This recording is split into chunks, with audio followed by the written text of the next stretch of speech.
It all began about 2.5 years ago, during one of those transitional seasons in life when everything seems to be falling into place, or so we thought.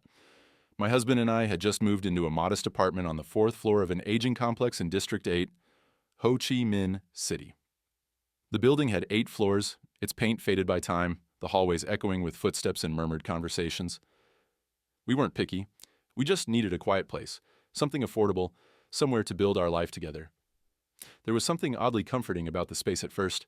The view from the balcony showed a skyline kissed by sunset. The hum of the city below was almost like a lullaby. It felt like home. But peace has a strange way of masking the storms beneath. In our second month there, things began to shift. At first, it was subtle, a flickering light, a strange draft in the hallway, even when all the windows were shut. But the most unsettling change was the doorbell. It rang one night, sharply, clearly, at exactly midnight. We froze. It was the kind of ring that cuts through silence like a blade. Our doorbell was a smart system with intercom, so we could talk to whoever was at the entrance without opening the door. But that night, when we answered, no voice came through. Just silence. A heavy, pressing kind of silence. My husband said it was probably a kid playing a prank, but the next night, it happened again, this time at 1 a.m. Still, no one. We checked the hallway. Empty. No footsteps. No shadows. Just the stillness of early morning wrapped in an unsettling quiet. The third time, it was at 2 a.m. That's when fear started to settle into our bones. Every night, the same pattern, the same tension in the air. We stopped sleeping well. We grew anxious, agitated. And the worst part? No one believed us. Neighbors laughed it off. "You're just not used to the place," one said, waving it away like a mosquito. "Maybe you were dreaming," another chuckled. But how do you explain the way my husband's hands shook every time the bell rang? How do you explain the dread that creeps in when silence feels heavier than sound? We weren't imagining it. Something, or someone, was trying to get in, and deep down, I knew this was just the beginning. The nights grew longer, heavier. Sleep no longer came easily. Even when it did, it was restless, shallow, broken by sudden jolts and shadows that didn't belong. The doorbell became our personal haunting. It didn't ring every night. That would have been predictable. It rang at different hours, like it had its own cruel sense of timing. Midnight, then 2:13 a.m.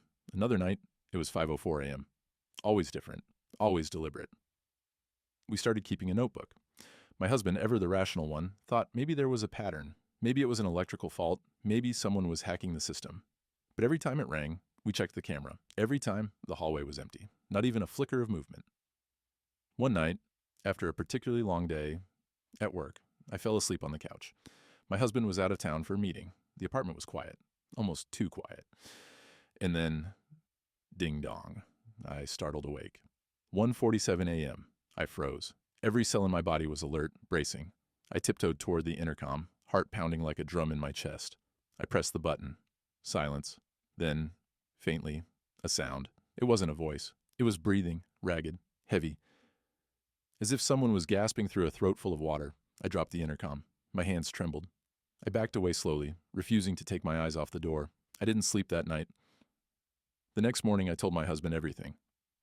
For the first time, his confidence cracked. He didn't speak. He just nodded slowly, eyes dark with thoughts he couldn't say out loud. We called the building manager. He checked the system logs. Strangely, no entry was recorded at any of the times we heard the bell ring.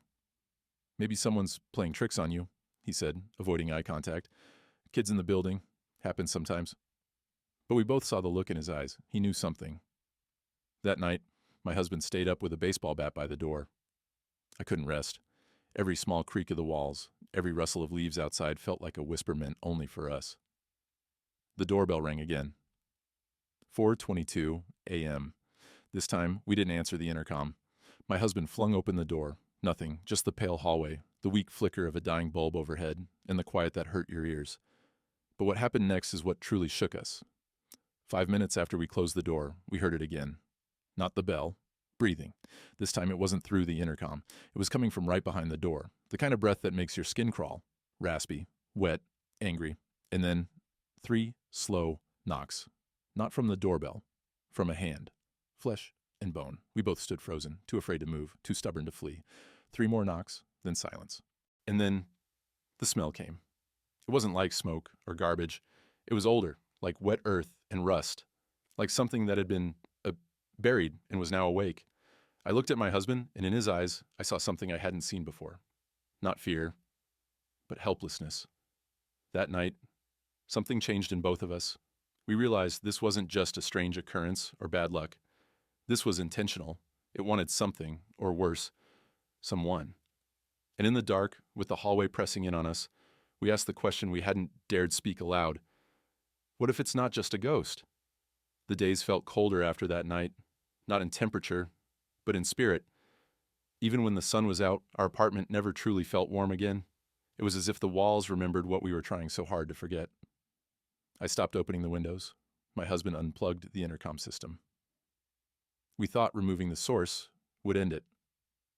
But fear doesn't work like that. It lives in the air, in the silence, in the places you dare not look. One afternoon, I found myself standing in the hallway outside our door, just staring. Something about that stretch of corridor felt off. Like the light didn't behave the same way there. Like time moved a little slower. Our neighbor, an older woman named Mrs. Lon, stepped out of her unit just then. Her face was kind, but her eyes were heavy with things unsaid. "You shouldn't stand there too long, dear," she said, barely above a whisper. I turned.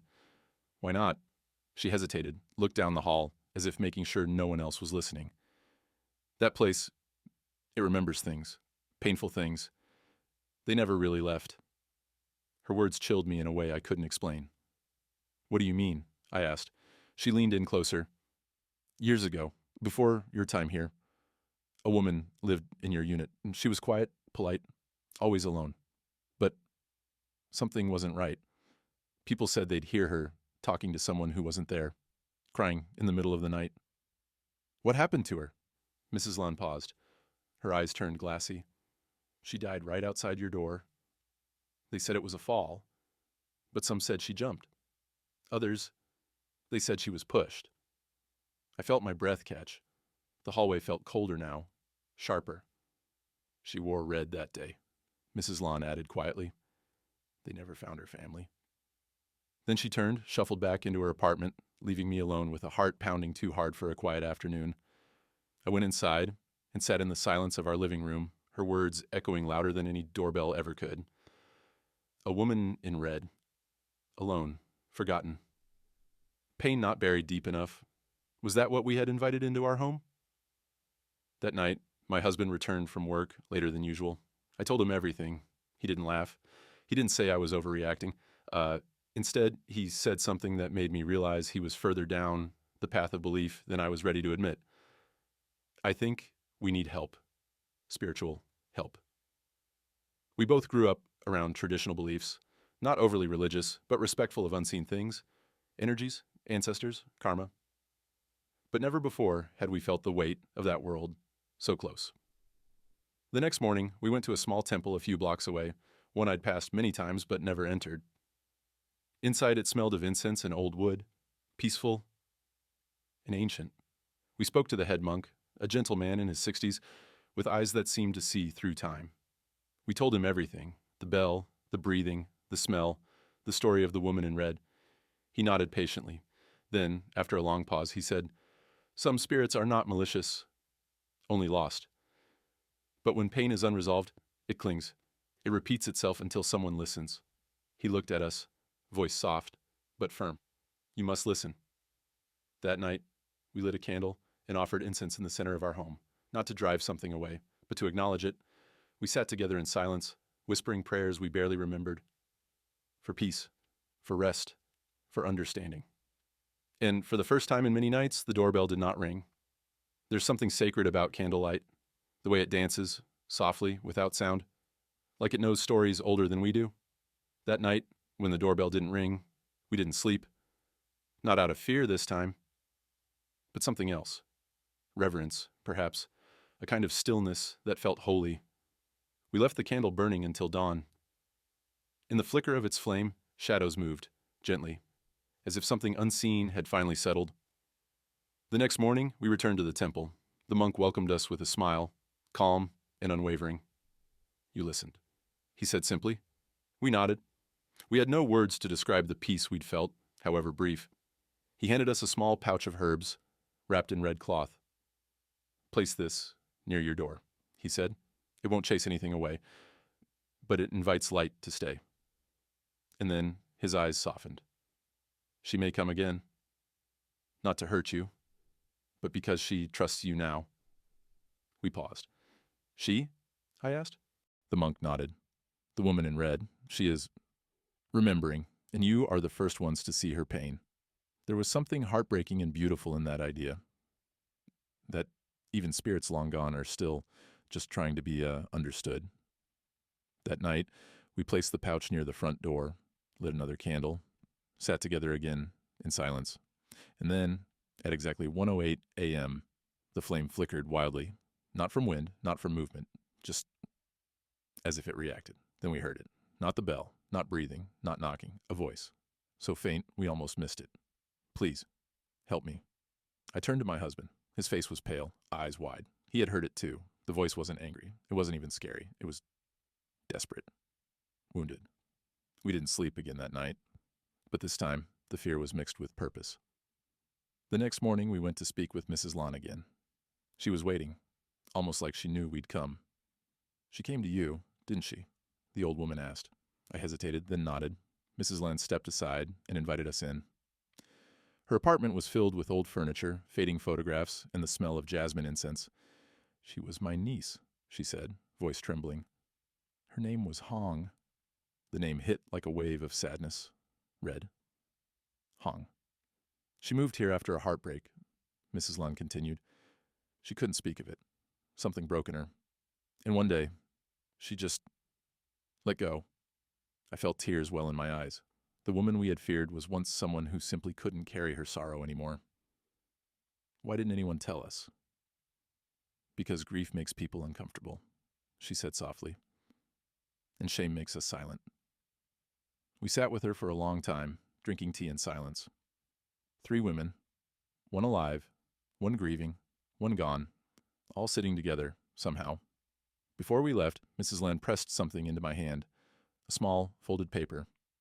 "She used to write poems," she said. "This was one of her last." That night, I unfolded the note. Her handwriting was delicate, almost like it might disappear if I blinked. "If no one hears my tears, let the night carry them.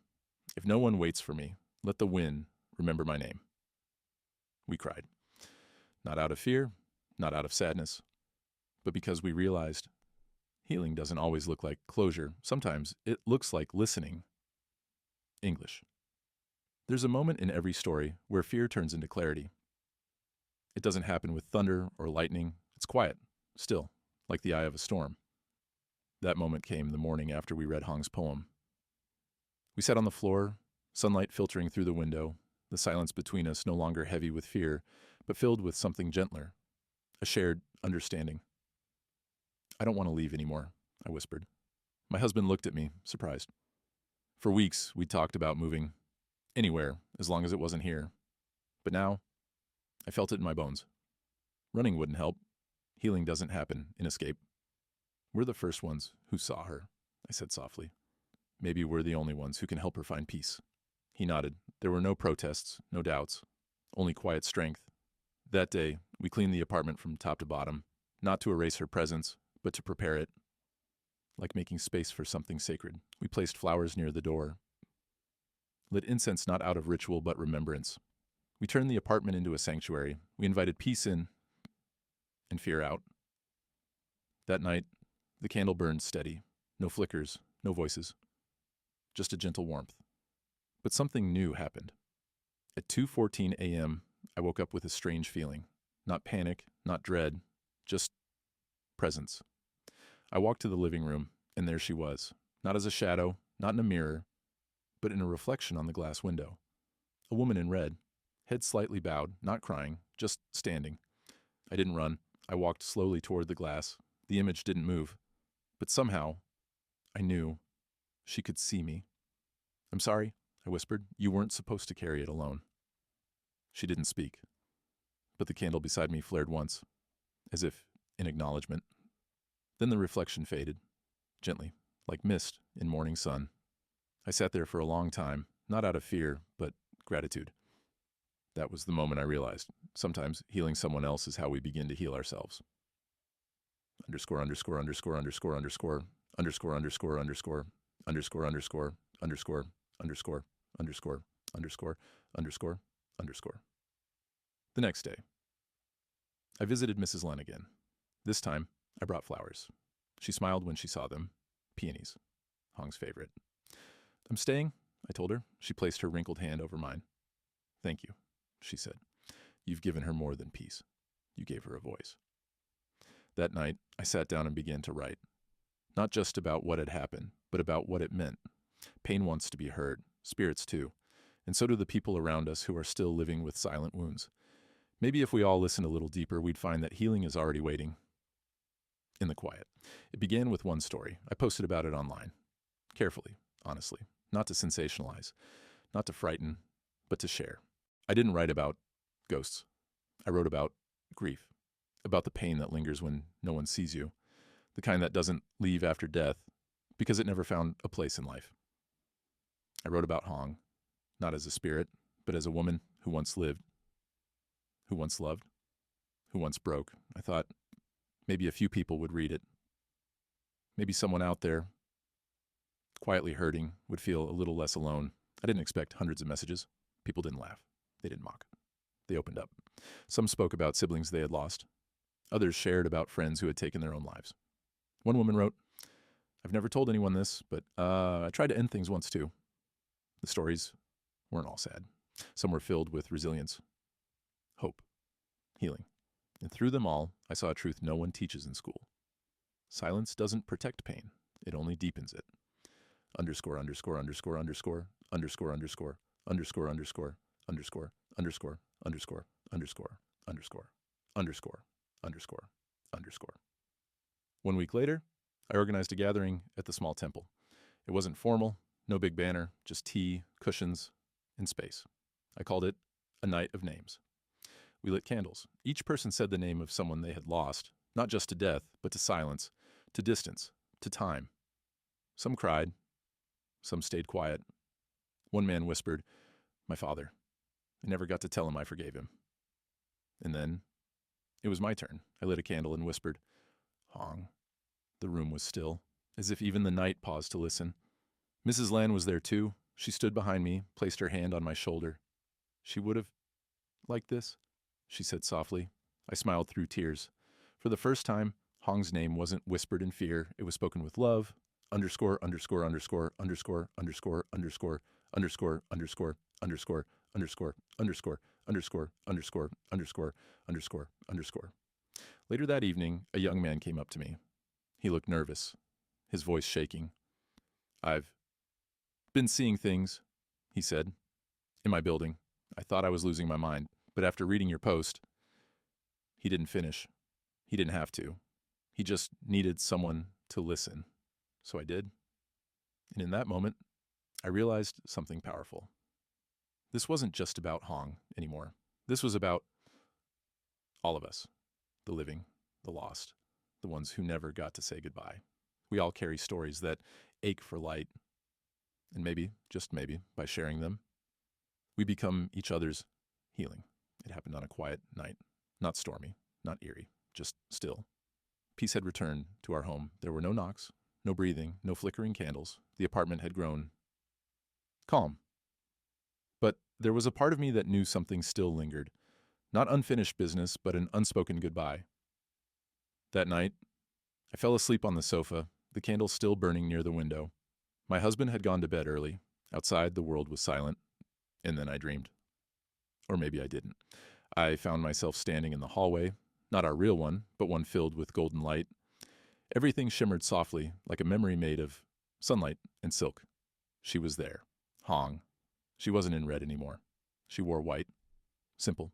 Flowing. Her face was peaceful. Her head no longer bowed. Her eyes met mine. And for the first time, she smiled. Thank you, she said. Her voice was steady, kind. I couldn't speak. I could only look at her. This woman, who had once been a ghost in my life. now standing before me like someone I had always known. She stepped closer, placed her hand gently on my shoulder. "You saw me," she whispered. "And that is more than I ever asked for." Behind her, I saw a door. It was open. Light streamed through. She looked at it, then back at me. "It's time." I nodded. My heart ached, but not with sorrow, with peace, with the beauty of letting go. She turned toward the door. Just before she crossed the threshold, she looked over her shoulder and said, "Keep listening. There are others." And then she was gone.